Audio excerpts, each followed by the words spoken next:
Hello, everyone. I'm Nina Gopal. Welcome to Global Express. This is where we dissect developments in our backyard, our neighborhood, and beyond that have a direct impact on India.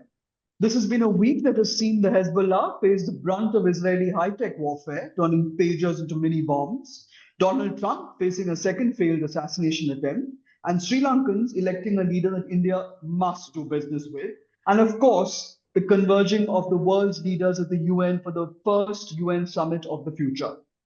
But as a Chinese aircraft carrier and two destroyers brazenly breach Japanese territorial waters, entering the 12 nautical mile band near the disputed Senkaku Islands in the East China Sea, all eyes are on Wilmington, Delaware, the hometown of the US President Joe Biden, where he will be hosting the Quad Summit.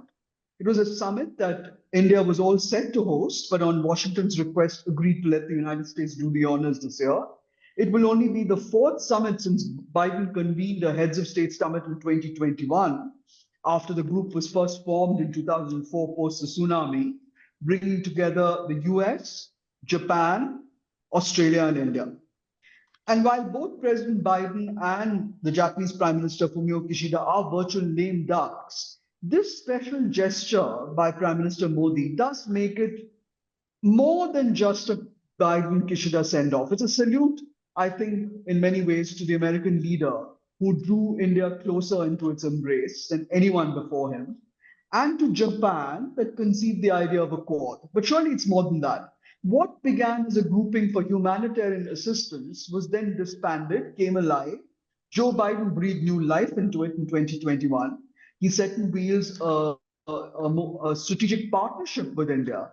And now, is it now going to live up to Beijing's accusations and be built into a counterweight to China's growing military and economic influence in the region is the question.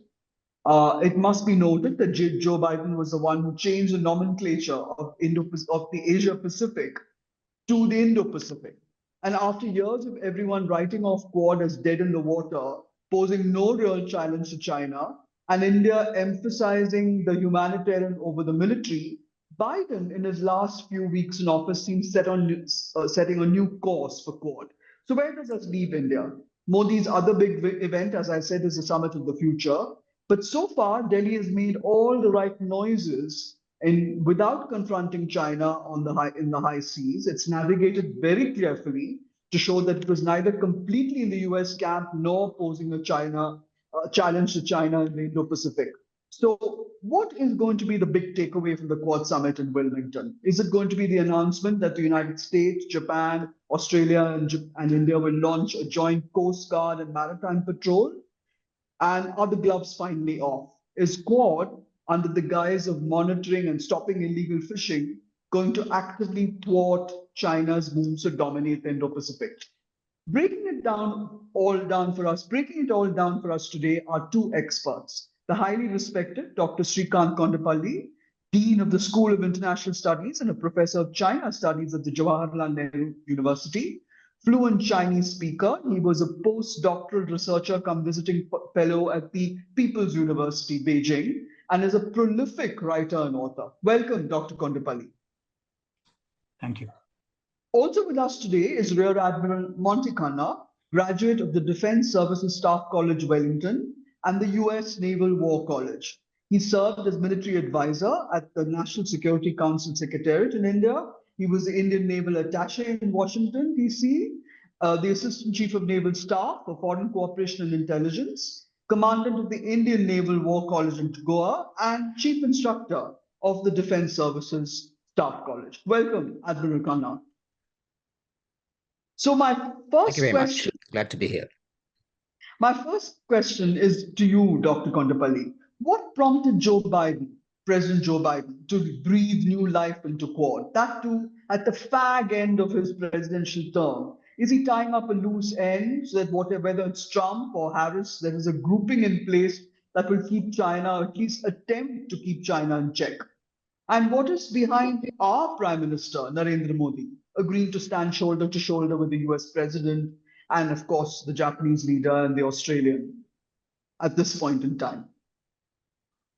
Thank you very much for hosting me in this show along with Admiral Khanna.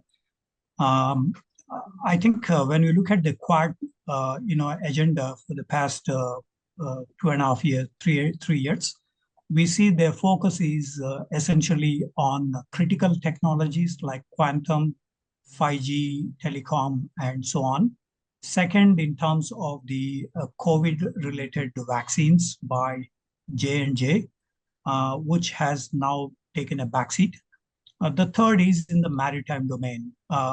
So essentially, their role is cut out on these three issues, specifically on maritime and the critical technologies. The previous meeting at Tokyo decided about the illegal fishing and HIDR related matters. And hence, there is the focus on the maritime again, bouncing back. We see that South China Sea has more than half of the global piracy incidents now, according to the International Maritime Organization statistics. And this is a major concern because $5 trillion of merchandise passes through, out of which nearly $1 trillion of the American, and we have about 450 to $500 billion of our trade passing through this region. So it's a major concern for both US and India. But we have seen China consolidating with its 3,200 acres of built up area. And despite the Permanent Court of Arbitration ruling in 2016, they have now huge facilities, military facilities, naval facilities, including Chinese territory or in countries that they have an alliance with. According to the Permanent Court of Arbitration, the 9-dashed line that the Chinese have is illegal. Yes. And so there is the mention about the fisheries, traditional fisheries that fishermen were doing for centuries. They have traditional rights for fishing.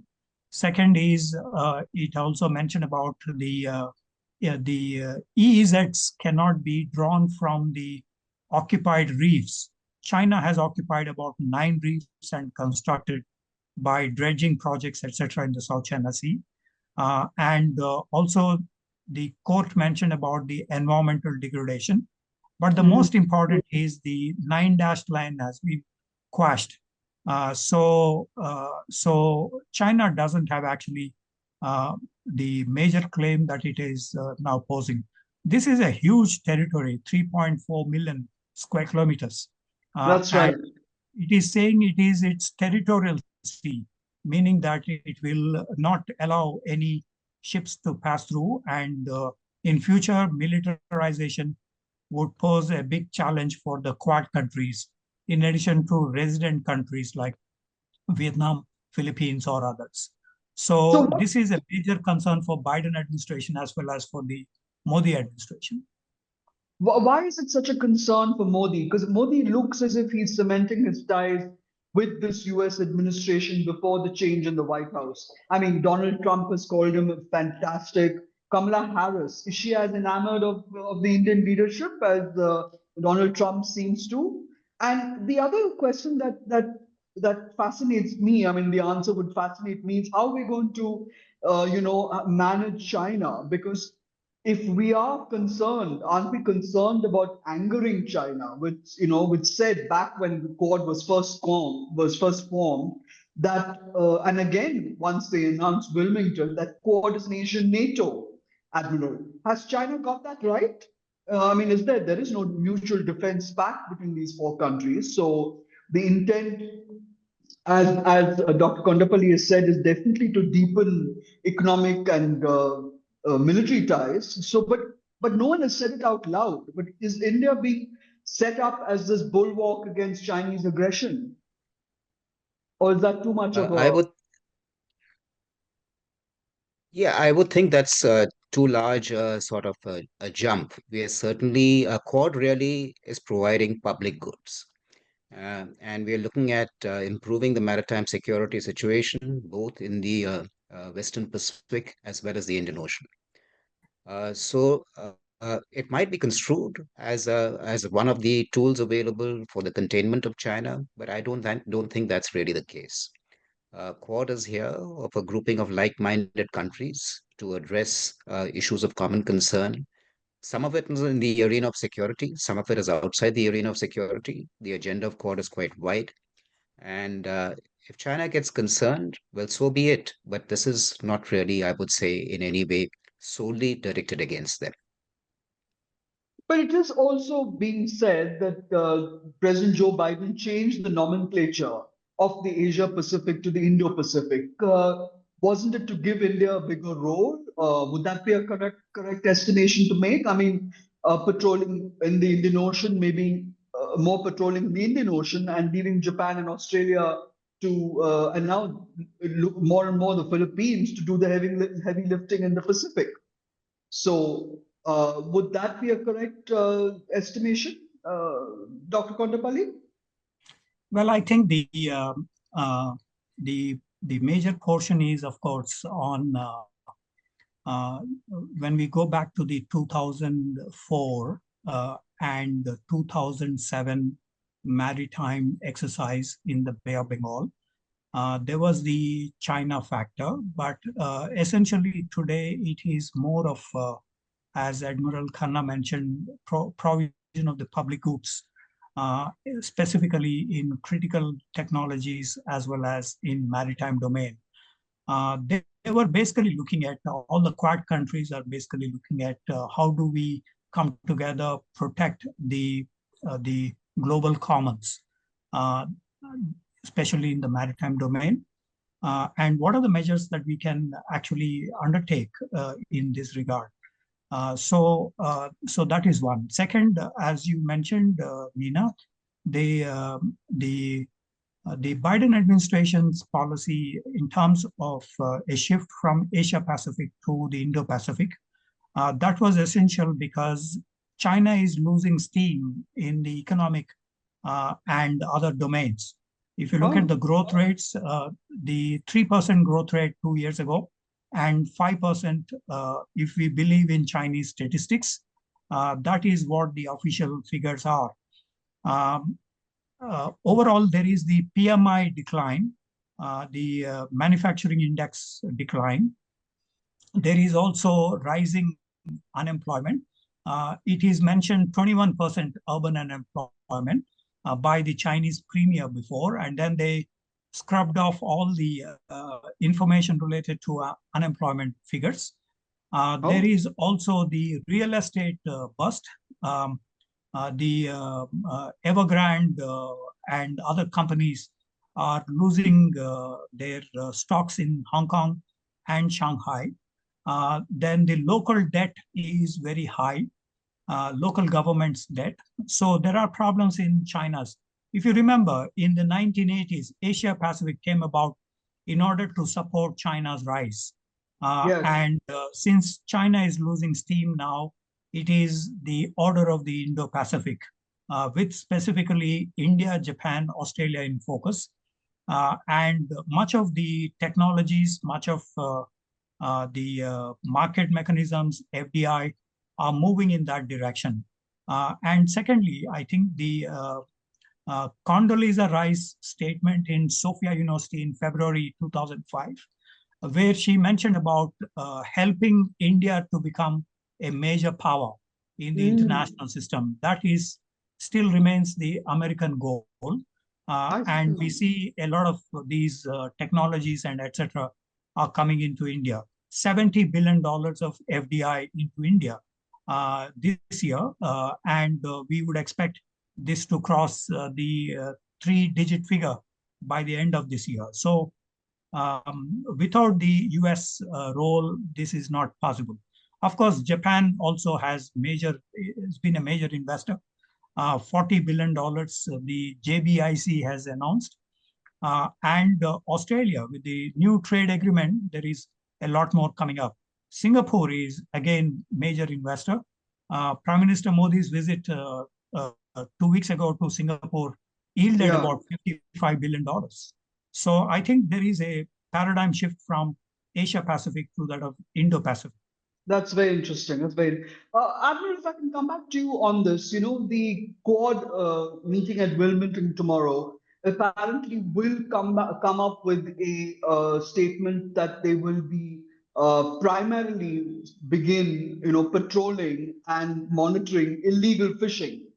I mean, for that, the Indian Navy, I don't know what kind of equipment we have. Maybe you could tell us what kind of blue water navy we have. Do we have submarines that can rival the Chinese? I mean, can the Indian Navy actually, keep this Quad's goal on track, which is to, freedom of navigation and, as Dr. Kondapalli said, the free trading, pathways.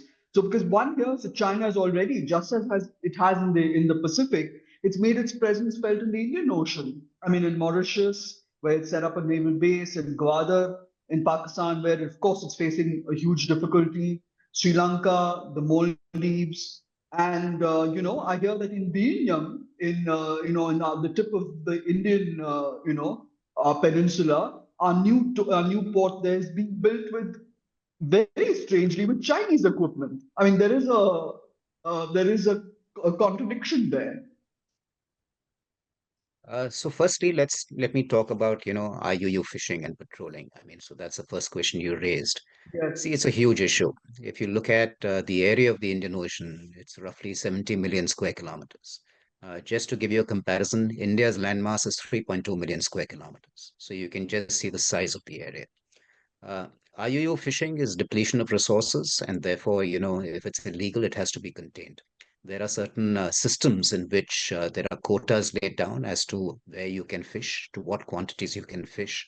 And ideally, it has to be done on a sustainable basis. And if someone is not doing it on a sustainable basis, it has to be countered. So you have various organizations like the Indian Ocean Tuna Commission, etc., which lay down these quotas and which regulate fishing in these areas. Now, if you want to tackle IUU fishing, the first thing is that you require domain awareness. You have to know in this vast area as to who is engaging in IUU fishing. And therefore, very difficult for a single country to do that. You have to pool resources. Now, how do you do it? These days, the tendency is to use space-based resources. So you have, most ships have a gadget called the automatic identification system, which legally you're meant to be keeping switched on. And it can be picked up on space, and it indicates where you are and what you're doing exactly, and which area you're bound in. But a lot of people who are engaged in illegal activities switch it off. So, you become blind to that. But these days you have, systems like Hawkeye 360, etc., which is part of the IPMDA, where you make any emission, you transmit on your radar, you speak on SATCOM, you can be picked up and geolocated by space. And thereafter, if you have that sort of a system, then you have much more, I would say, transparency as to who's where. So the first step is always to find out, is geolocation, to find out as to who's engaged where you are. Next, of course, is some degree of patrolling. I mean, the areas are vast. So even if you identify, suspected contacts who might be engaged in IUU fishing, then you have to either send an aircraft or send a ship over there. And therefore, there has to be a coordinated approach because these distances are enormous. Have we The other issue succeeded you in raised is tracking? We have been tracking the presence of Chinese vessels, so-called research vessels, in Hambantota and close to Rameshwaram. Am I right? Yeah, but I mean, IUU fishing and Chinese survey and research vessels are, two different, I would say, entities. Okay, So the IUU fishing are the fishermen who are engaged in, industrial scale fishing, and the CSRVs or the Chinese survey and research vessels are engaged in uh, mapping the oceans. These are all that's dual correct. use data. The data can be used for economic exploitation. The data can also be used for increasing the efficiency of submarines operating in the area. So, this data, if you measure the hydrology, you're getting parameters, you're understanding acoustics.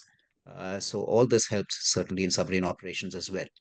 So these are issues which are taking place over here. But IUU is illegal. CSRB is not technically illegal unless it is being done in certain areas in which you have national jurisdiction. If it's being done in your EZ, for example, then you can sort of oppose it. It's not meant to be done over there. But IU is certainly illegal, and therefore, you have uh, a system that can kick into place to prevent them Do from we happening. have the technology, Admiral, to track, illegal fishing vessels, in our area, in basically in the Indian Ocean and the Arabian Sea? Yeah, so the technology these days with the space-based assets, the technology is available, but provided, there has to be, there are various ways you can do it. As I've said, if the vessel is displaying automatic identification system, you can pick up those emissions. If the vessel opens up on its radar, you can pick up those emissions. If the vessel is speaking on SATCOM to someone, you can pick up those emissions. These days, you have even night lights. If, for like these squid jiggers, they like using bright lights to attract fish towards them. So the Oh. moment you switch on these lights, you can again be picked up by space.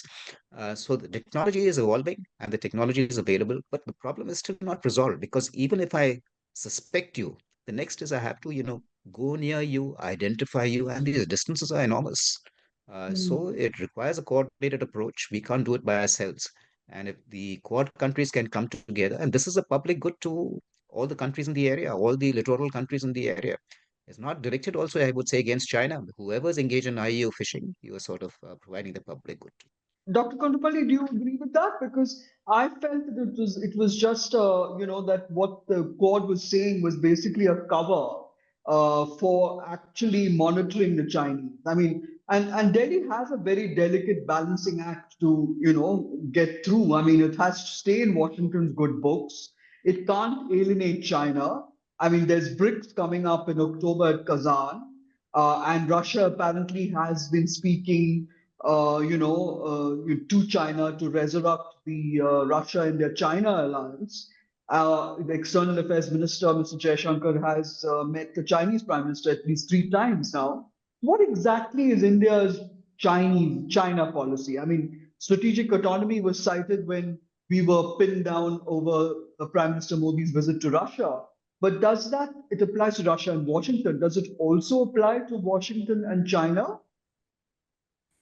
First, on the IUU, Yeah. unreported and unregulated fishing, this is nearly 30% of the total fish catch in some important fisheries. That's quite Hmm. a huge loss Yeah, in yeah. terms of the resources. And cumulatively, it is estimated to be about $23 billion per year of the illegal fishing. So I think from that point of view, and we keep seeing a lot of these Chinese trawlers all across, and so the losses are quite huge, humongous. Where Uh, are they seen? Are they seen in the Pacific or the Indian Ocean? um, Indian Ocean, because of the kind of fisheries that we have, relatively better catch. But also in South Absolutely. China Sea. South Yeah. China Sea also has huge, there is an estimate of nearly 8 million tons or 10% of world catch of seafood here in South China Sea. And many other countries are also dependent on the South China Sea, specifically ASEAN countries. So I Hmm. think there is the because the Quad also wanted to have the Quad Plus with some ASEAN members chipping That's right. in With future. Korea, South Korea, and the Philippines. So there is a need for also appealing to the Southeast Asian countries. On India-China, I think the fundamental issue is the Galwan incident and Yes. aftermath. Yes. The Chinese have promised to observe CBMs, confidence building measures, but we have lost 20 Indian soldiers.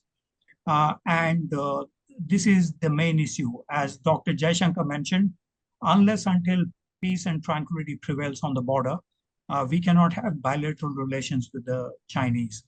And so far, there is no much progress. In February 2021, the defense ministries of India and China announced about de-escalation and disengagement in all friction points. But we still have about 3 major friction points where the Chinese are not allowing us to patrol in areas where we used to patrol. Despite recent, as you mentioned, Nina, about the Dr. Jaishankar and NSA Ajit Doval's meetings in St. Petersburg, in Astana, and in Vientiane, the progress has not been that much so far. So the fundamental issue is how do we regulate the Chinese behavior? And we are seeking the American help. We are seeking the Russian help in this regard as well. Remember when Defense Minister Rajnath Singh went to Moscow, the Russians gave us 9 items, which are quite useful for deployment in the China borders, and it beefed up our defenses. So it is also important that Russia plays this role of regulating the Chinese behavior in a way, because Chinese are also heavily dependent on the Russian weapon systems. And I think this is one where we are banking on at the moment, so that we get back on track in terms of globalization, multipolarity, multilateral relations, and so on and so forth. So the fundamental aspect is peace and tranquility on the border, essential for the bilateral relations. We have seen some forward momentum in terms of the FDI, direct flights, and so on and so forth. But all of them are based on whether the Chinese will fully implement the mutually agreed disengagement and de-escalation in all friction points. That's very interesting. If I can come back to you, Admiral, and go back to the same point about these joint patrol plans that has been in the works apparently since the Tokyo summit in 2022. It's been on hold. There was a talk of an Indo-Pacific partnership, as you said, the maritime domain of awareness, technology sharing, financial support, but that's been on ice also. I mean, India did not dial it up. I don't think it wants to have a confrontation with China in the seas, because because it's repeatedly said that Quad is not a military alliance, and that has been so far because we've provided humanitarian assistance, disaster relief, health. Is that going to change, you think? Will it ramp up its presence in the Pacific, because it has actually monitored, the Navy does monitor the Malacca Straits and help with patrolling in the Indian Ocean, so to speak.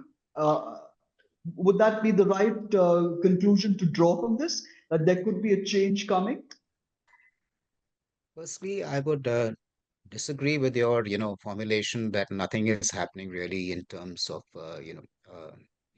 in the Quad IPMDA, for example, the Indo-Pacific Maritime Domain Awareness is something that has been operationalized already. So it is a means of using space-based assets like Hawkeye 360 to monitor what's happening in vast spaces. People who are running dark without the AI switched on, you can monitor them and you can share that information amongst, not only Quad partners, but even outside Quad partners to other countries around, to warn them that they might like to go and investigate certain vessels that might be engaged in in illegal activities. The second issue is that though you mentioned regarding joint patrolling. Joint patrolling also, I don't think we're going to shy away from it if it is done in the Coast Guard by Coast Guard vessels.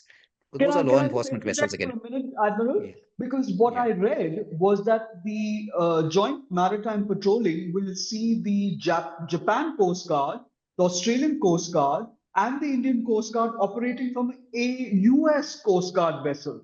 So it is there to combat illegal fishing, but it's also there to bolster maritime security, surely. Of course, it is there to bolster maritime security, but maritime security is a term which has got wide connotations. You might require people, at times because of issues regarding there are legal issues also involved in case you want to board a vessel, in case you want to sort of So to get around those issues, there might be cross embarkation of personnel, because your jurisdiction might not extend, in certain waters, whereas another nationality has jurisdiction in those waters. So I think that's what you're referring to regarding cross embarkation of people going from one vessel to the other and operating in those vessels. But that is primarily to get around, legal issues so that your jurisdiction extends in those areas. So I really don't see, when it comes to, and the other issue you mentioned is regarding, India has always been going to the South China Sea. I mean, we do we do the Malabar exercise, for example, is 1 year done, on the in the Indian Ocean, and every alternate year is done in the Western Pacific. So we don't shy away from going to the Western Pacific and operating over there. We operate with our partners over there. We carry out joint exercises and combined exercises with them. So it's been going on in the past, and I'm sure it will continue going on in the future as well. Dr. Kondapalli, if I could come to you, do you agree with that? I mean, do you believe that, I mean, China has 12 submarines, the UK has 10, India has only got 2 submarines. And once this ship observer mission begins next year, I mean, they will apparently they'll rotate the patrols. So where does our defense, our navy and all of that fit into this? Because it's going to be, there has to be interoperability between all the various navies, surely. Indeed, I think we have two of these. One is the Malabar exercises, which are very intensive, and as you mentioned, interoperable. And since 2015, Japan joined, 2017 or so, Australia joined. So it has become the 4 Navy interoperable exercises. As Admiral Khanna mentioned, there is their operation in Bay of Bengal, Indian Ocean, Western Indian Ocean. There is also the South China Sea and the Pacific, the 4 regions of the Indo-Pacific. And we have done it in Sasebo, we have done it in Hawaii, we have done it in many other areas, the Malabar exercises. And we also have this current, the Coast Guard, and it is very important because the Japanese value this one, Coast Guard activity, after one of their vessels was captured by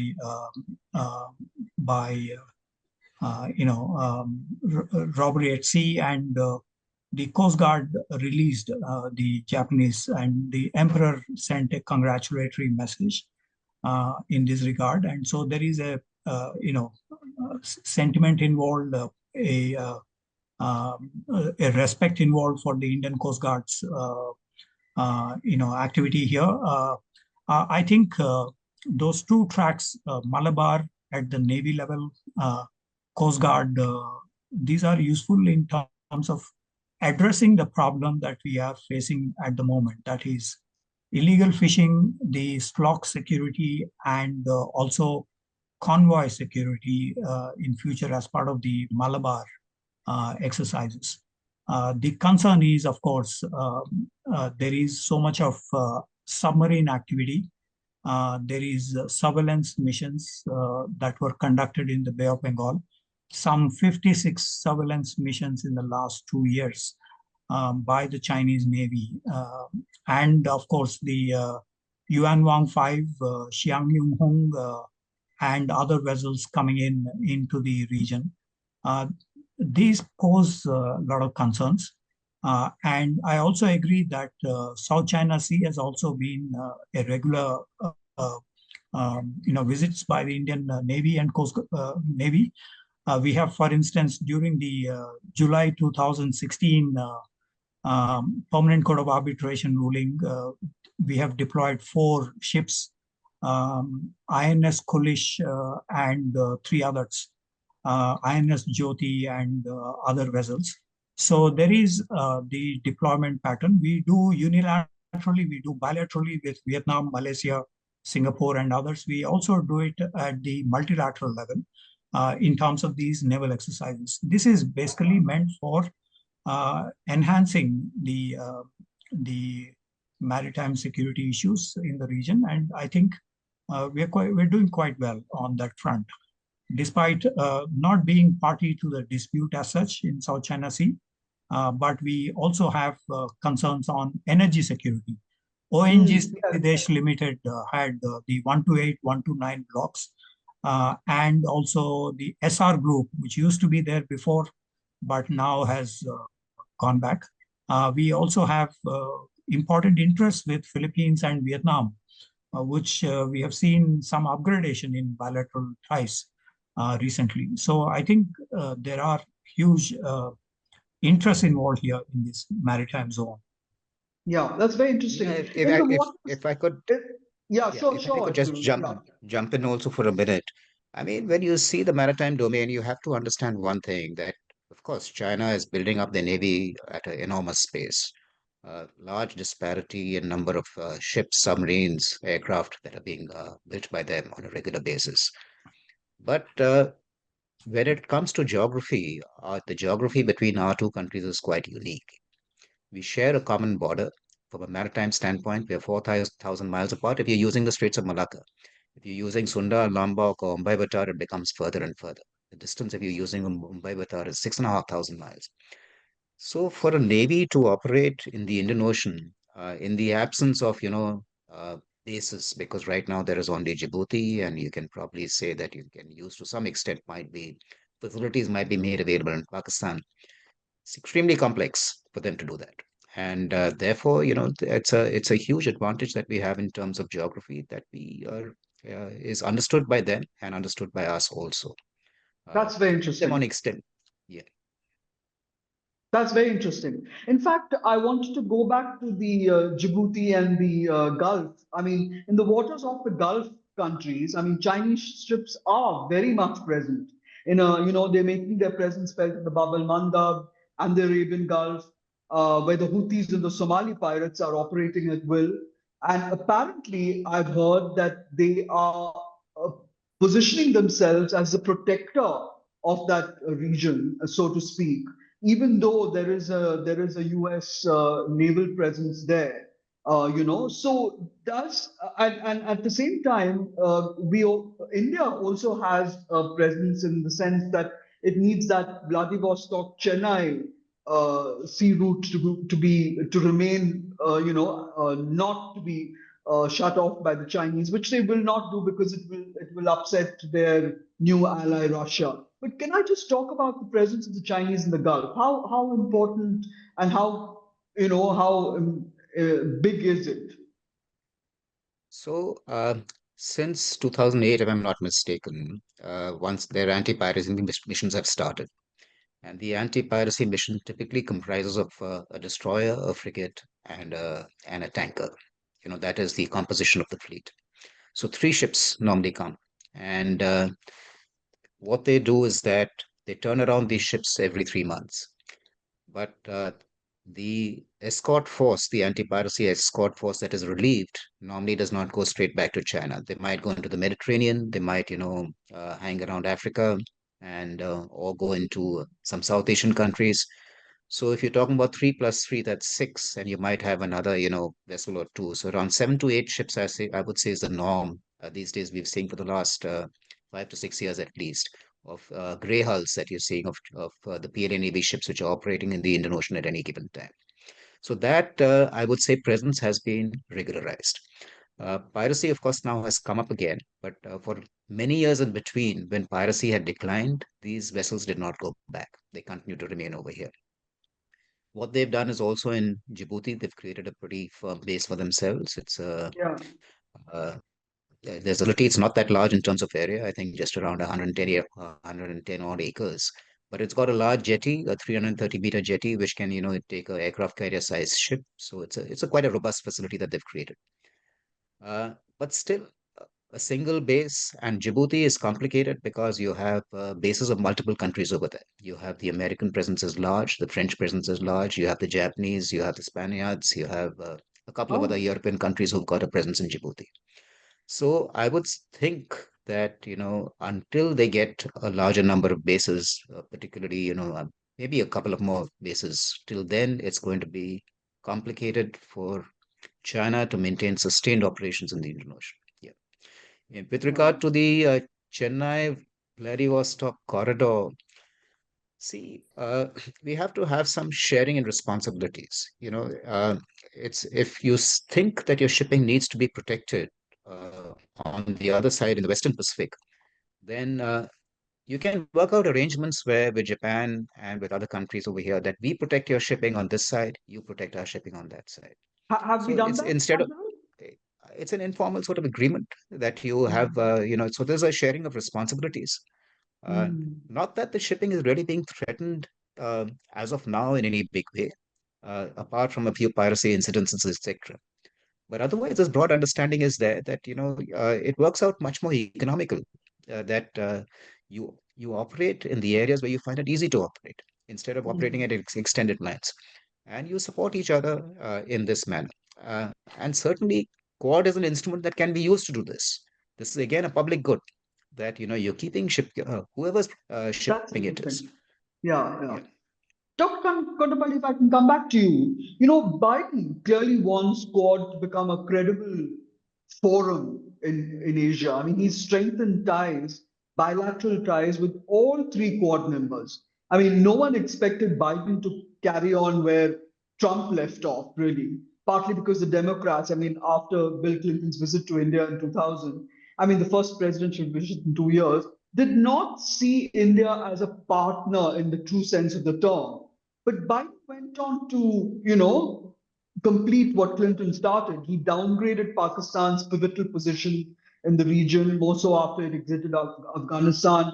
And he set up AUKUS, I mean, with Australia and the UK, allowing transfer of nuclear technology to Australia. So, will this new avatar of Quad and AUKUS be enough to counter China? And as the admiral said, Philippines was brought into the game, as was Seoul in Japan and Vietnam. So there's also an unspoken greater Northeast Asia alliance, so to speak. Would that be accurate? Would that be an accurate judgment? Well, interestingly, none of the Quad joint statements issued so far mentions China by name. Uh, Ah, there is no C word in the entire manuscripts of these joint statements. hmm. So I think they were a little bit cautious on that front. Even in the AUKUS, there is no mention. Even though AUKUS is much more explicit in terms of a security treaty between UK, US, and Australia. And it has a lot of high technology component like the submarine technology, AI, machine learning, and surveillance systems, and so on and so forth. Yet we don't find the word sea in any one of these documents. That's a lovely line. So they are probably cautious on because China could be a spoiler. Number one, Foreign Minister Wang Yi mentioned about the sea foam that the Quad could be, and it will dissipate. So there was some propaganda by the Chinese on that, negative propaganda. The second is Chinese are the largest trading partners for many countries in the region, including the Quad countries.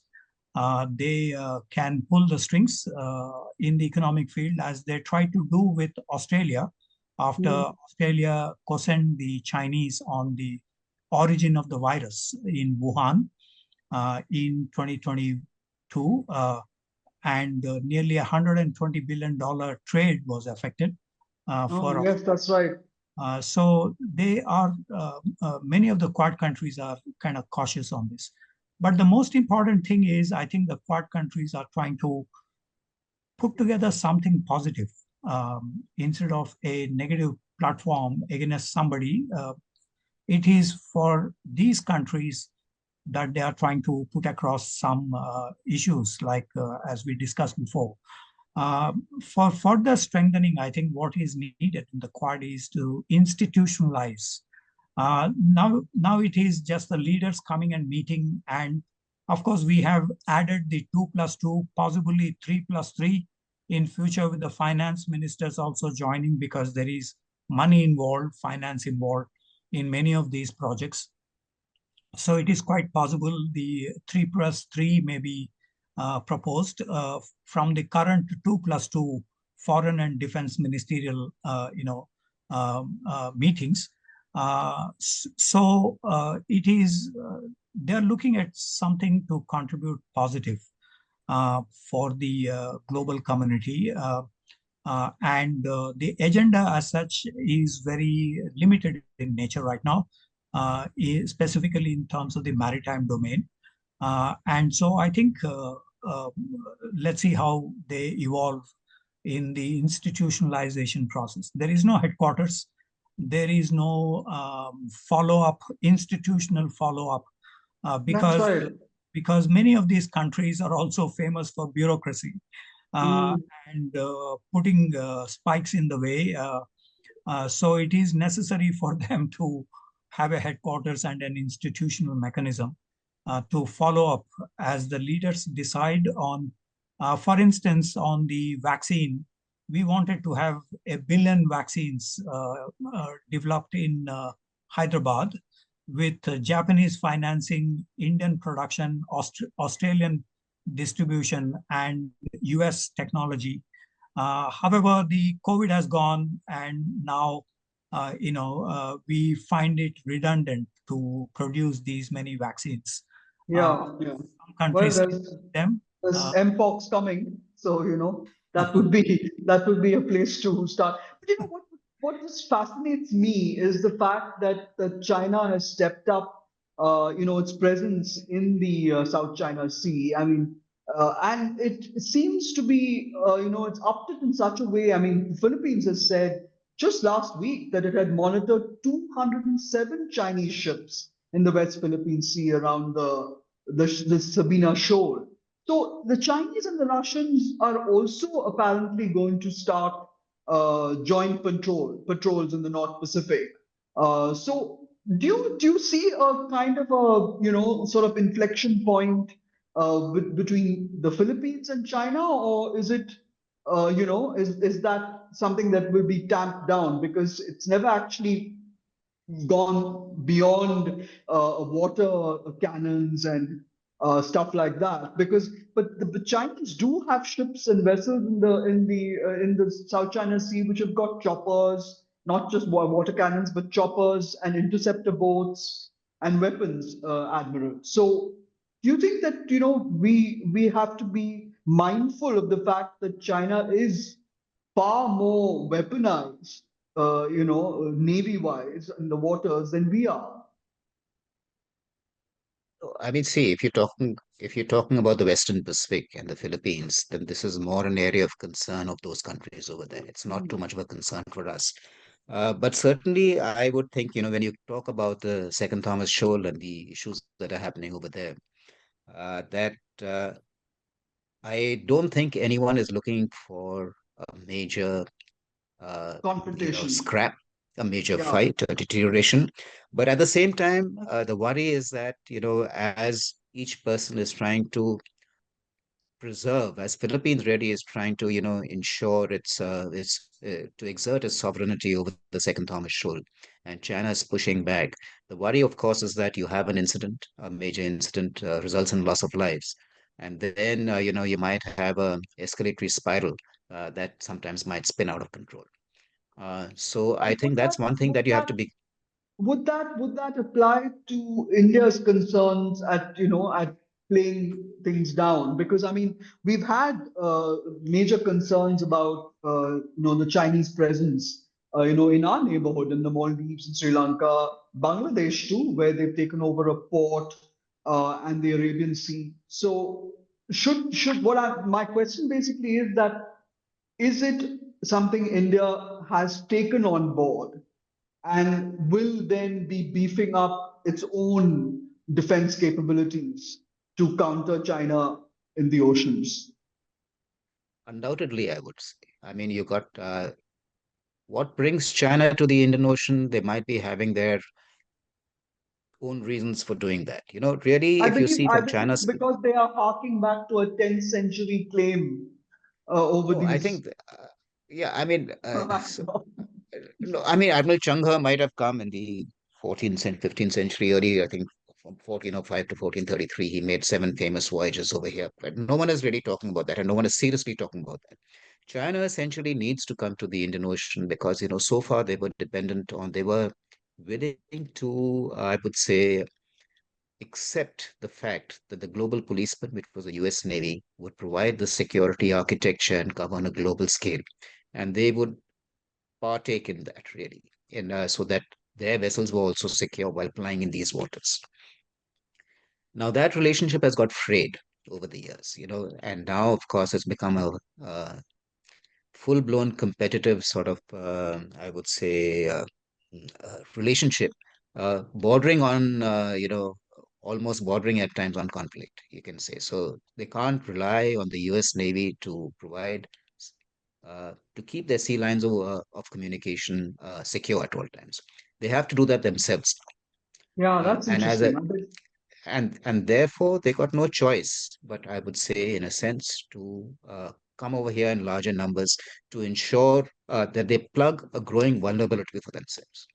But the Hmm. fact of the matter is that when they come here, because of the issue that we have on our northern border as well, it impacts our security as well. And therefore, we have to ensure that while we deal with a new navy which is entering the Indian Ocean, uh, it has to, wherever it is impinging on our security, we have to mitigate the effect to the greatest possible extent. And therefore, I would say in our immediate periphery, if you see, we have to ensure that our primacy is retained, really. That's right. That's right. Dr. Yeah. Kondapalli, if I can come back to you, there is a US-India bilateral meet that is happening on the sidelines of Quad. What can we expect from that meeting? I mean, where does India come into this equation? I mean, is it because we were seen once as just part of South Asia, but now are we being as part of a larger Pan-Asian strategy? I mean, what is the point of the bilateral apart from the what you mentioned? I mean, is it because they want to ensure that the successor regime, whether it's Donald Trump or Kamala Harris, walk the same path? I think the bilateral issues are still very important. There is a lot of cooperation in the economic, technological space, agriculture, education, visas, and other spheres. For instance, in the economic field, over $100 billion of trade. And if you include the software exports and others, it's actually the US will be the largest trading partner for India. India is importing a lot of LNG from United States and also trying to bridge the trade deficit that we have with the United States, some 20 odd billion dollars, which would be a major concern if Trump becomes the president. Because he's been mentioning about the trade deficits and so on with Tariffs. many Yes. countries. So, but also in terms of the other technological and space related, there is a lot of institutionalization that has happened at the bilateral level. But is Uh, there also a slight element of distrust? Because I mean, you had this very unnecessary spat over Guru Patwan Pannu, and the case that has been filed now in an American court. And now, for 2 days running, there have been reports saying that India is, some of our the stuff that we've got from America is now being imported by Russia, and the sense that is there a lack of trust, or is that something that has been sorted out between the two countries? I think it is a major irritant at the bilateral level because of the sensitivities of the cases involved here and the extra kind of judicial, length that they have gone on Canadian and American related citizens. So there is some irritant here.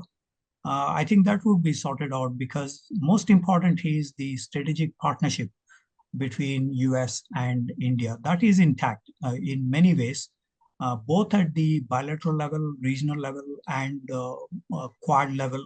There has been and some coordination in the United Nations and other spheres.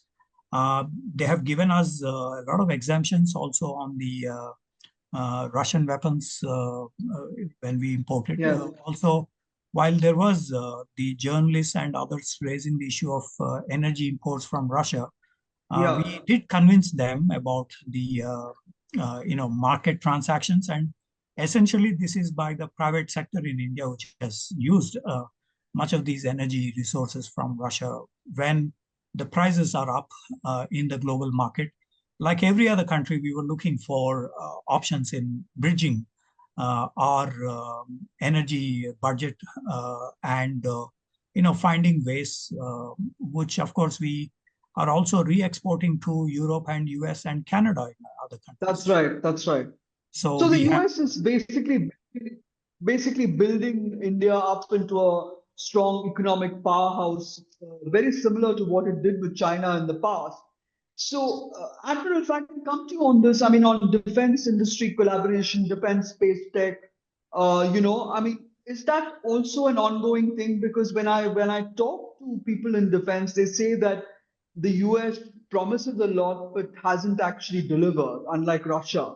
Is that a fair remark to make? No, I would disagree with that remark, because really, if you see, firstly, on terms of purchases, we've had fairly big ticket items that we procured. You take the C-17, you take the C-130, the Apache helicopters, the Chinook helicopters, the Poseidon, that is your maritime patrol aircraft. I mean, these are large items, all these deals running into several $billion. But now the relationship is transforming into a technology transfer also. And with the setting up of the ISET program, there is certainly, it's a powerful tool that is ensuring that the technology transfer, that the impediments are dealt with quite rapidly. So if you take for the G414 engine, which is going to power the LCA Mark II, this is the US, I think, had to amend a lot of their ITAR restrictions to ensure that that could go through. And a lot has been done. So I think the deal is going to be shortly signed, and it's going to be domestic production of these engines. So I think that in many areas right now, when you're looking at at least technology transfer, and hopefully at some stage it will go on to co-development, joint R&D projects and things like that. As we move on into this relationship. And certainly certain items, like if you take the MQ-9B, the Reapers, the drones, these are, I think that close to closing that deal as well. That's an ITAR restricted item. And again, through facilitation, it's going, not only is going to be made in India also by a domestic company. That's very interesting. There's a lot that has happened, I would say, in this field, and a lot more to be done always. But there's a lot that has happened over here, and I think the US has paved the way to make that happen. So their contribution to this has been fairly large. So I have to conclude. If you can make your concluding remarks, Dr. Kondapalli, I feel that the Modi-Biden warmth, which is coming, which will come out of Wilmington, that is going to translate into a very much a stronger relationship between the US and India in the years to come. Do you agree with that? I mean, if both of you can come in and tell us what you see, what is happening in the future. I think the body language, as we have seen in the previous meetings between Prime Minister Modi and President Biden, I think that would be reflective of the outcomes as well in terms of the takeaways, both in the economic, technological, military, defense related. I just wanted to say here that there is less than 1% of rejection rate in terms of the defense related items that we have sought from the US. This record is better than for most of the NATO, partners. So I think they have gone far extended the friendship to India in very many ways in this. So I think this would be reflective of the meetings that we are going to see between the two leaders, and a comprehensive kind of partnership is expected. That's very interesting. Do you agree with that, Admiral? Do you think that we're now firmly in the US camp? I mean, no. Insofar as the meeting is concerned, I think it's an odd time to have the meeting because the elections are just around the corner. So Yeah. in that sense, I would say there would be the agenda would have to be a little constrained because you'll have to wait for the outcome of the elections for that sort of relationship to build further.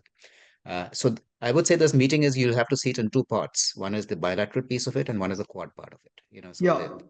you'll have to see it in both dimensions. So on the bilateral, I would expect just continuity and no big ticket announcements right now until the administration changes, if it does, and thereafter, I'm sure that there will be the next round of, I would say, big ticket announcements in that respect. Quad, I think, will continue on the path that it has been going. So iterative and small steps all the time, but all the time becoming more relevant, all the time becoming, trying to play a bigger and bigger role. Some of it in the field of security, some of it outside the field of security. But largely, I would say to increase the quantum of public goods that you're providing to a larger and larger number of players in the Indo-Pacific. So I think that would be the iterative sort of steps that will continue with Quad. That's my Yeah. take. That's very interesting. So India is investing heavily in the US in more ways than one, and so is the US investing in India. So we have to see whether this India-US relationship is resilient enough to take on the challenge that is, that presents itself with, with Russia, Ukraine, Panun, and all of that. Thank you very much, Dr. Srikanth Kondapalli, for taking part in Global Express. Thank you, Rear Admiral Monty Khanna, for coming on the show. Viewers, do click on the New Indian Express and watch Global Express and share the video. Thank you very much.